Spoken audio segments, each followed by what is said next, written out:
Hi, I'm Stephen, the chaplain and the English language interpreter of Gipum Hospital. Robert here flew over to Gipum Hospital for his hernias to be repaired by Dr. Kang from Australia. So I really thank Robert for the interview.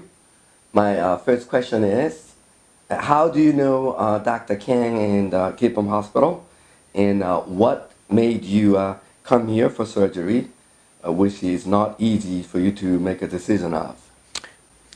So I was diagnosed with an inguinal hernia, and my natural response was to research that on the internet. And then as I got further into that, I realised that people can have problems with mesh.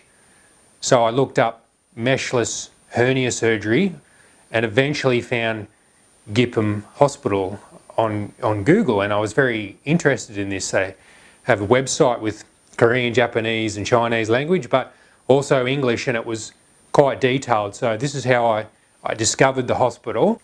I continued to research. I talked with Stephen, who's the person conducting the interview here. He has good English, and we communicated backwards and forwards about the whole process. Basically in Australia there's no meshless operations. All groin hernias require mesh in Australia. Maybe there's one surgeon that doesn't do it with mesh, but it's very hard to get without mesh. So that's the main feature with Gipum. Also, Dr. Kang's his statistics or recurrence rate of inguinal hernia coming back is 0.5%, which is very low. It's very low regardless of the method used, but his is a tissue-only method, and that really appealed to me, that it was, like 0.5% recurrence rate. So after saying that in Australia there's no meshless surgery, that meant if I wanted no mesh, I would have to go overseas. So I could go to USA, or maybe Europe, or here in South Korea, but the cost in America varies enormously. Some are very expensive. Here in South Korea it's competitive. It's quite competitive with surgery back in Australia. Australia has a good health care.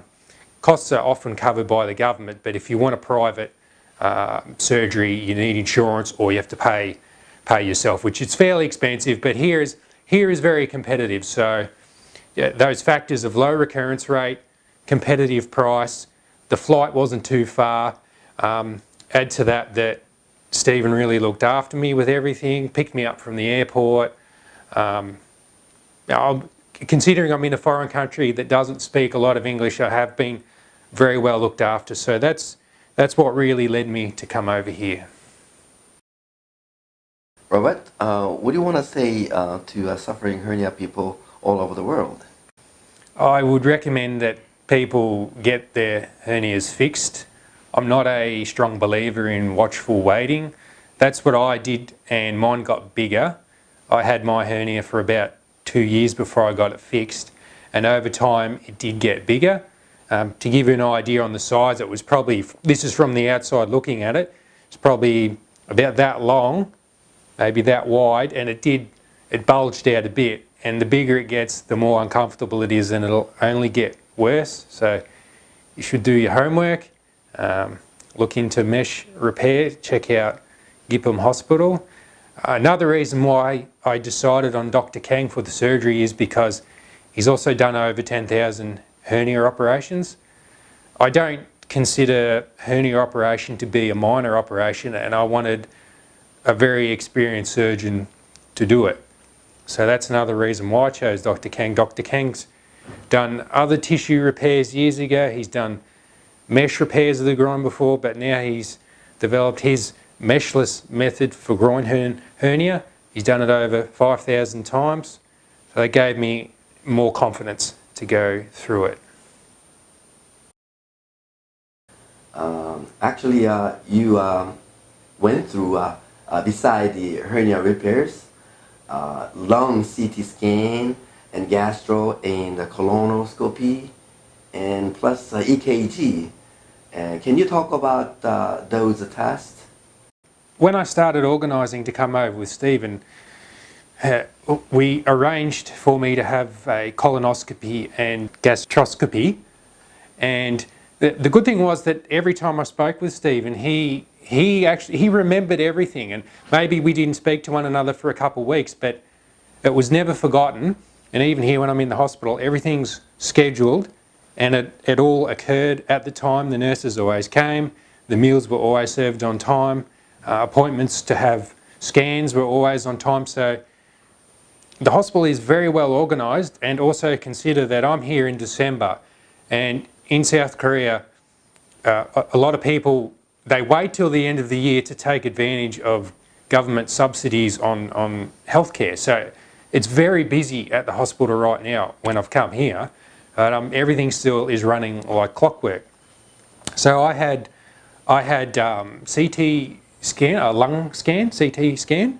I had an EKG. I've never had that before. That's for a condition of the heart. And I had the gastroscopy and the colonoscopy. I really wanted to get the gastroscopy because I do suffer from some acid reflux, which is basically stomach acid that goes back up the throat, and that it can damage the esophagus because it's not meant to have acid in there. So I was very, very interested to see how that was, because I've had acid reflux maybe 4 or 5 years. So I had the colonoscopy and the gastroscopy at the same time.